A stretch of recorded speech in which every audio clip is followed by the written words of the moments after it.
Are you being annoyed by the Arc-freetype module DLL error causing system instability? I'm Sophie Chen, a senior Windows support engineer, and I'll walk you through the diagnostic steps to fix your execution path.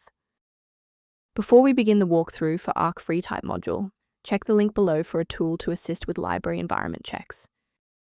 This is the Arc-freetype module, a specialized version of the FreeType library using the Arc naming convention, common in legacy AutoCAD plugins and specialized engineering tools.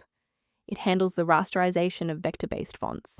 Missing versions result in the software displaying empty rectangles instead of dimensions and text labels.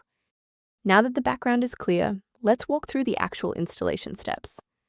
Since Arc-freetype module DLL is a third-party dependency belonging to the FreeType Project toolkit, performing a fresh installation of your host application, where you received the error, is the only way to ensure the library is correctly placed. If the redistributable repair didn't resolve the pop-up, the next logical step is to analyze the local environment for process conflicts. A simple restart can resolve file-in-use errors that mimic a missing Arc-freetype module message. It's a low-effort step that ensures your operating system starts with a clean execution stack. Don't forget to bookmark the video or give it a like before you restart. It's the fastest way to jump right back into this tutorial after the reboot. Now that the system has rebooted, if the issue persists, let's move on to our next level of troubleshooting. Feel free to pause the video if you need a moment. Since a standard reboot didn't restore the system manifests, we need to perform a deep repair of the Windows image. First, open Command Prompt as admin.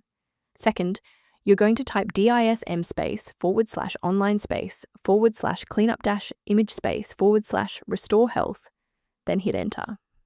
Why are we doing this? Well, this forces Windows to download a fresh master copy of the system manifests from Microsoft servers to replace corrupted source files that SFC can't fix on its own. I'd like to provide a brief technical warning about the risks of using unofficial file repositories. Installing an unverified version of Arc-freetype module DLL is one of the most common ways to accidentally bypass your system's built-in security firewall. For those who prefer a structured maintenance plan, you can access an official diagnostic resource at the link below. If registry clutter or Arc-freetype module inconsistencies are suspected, the maintenance tool below offers general documentation.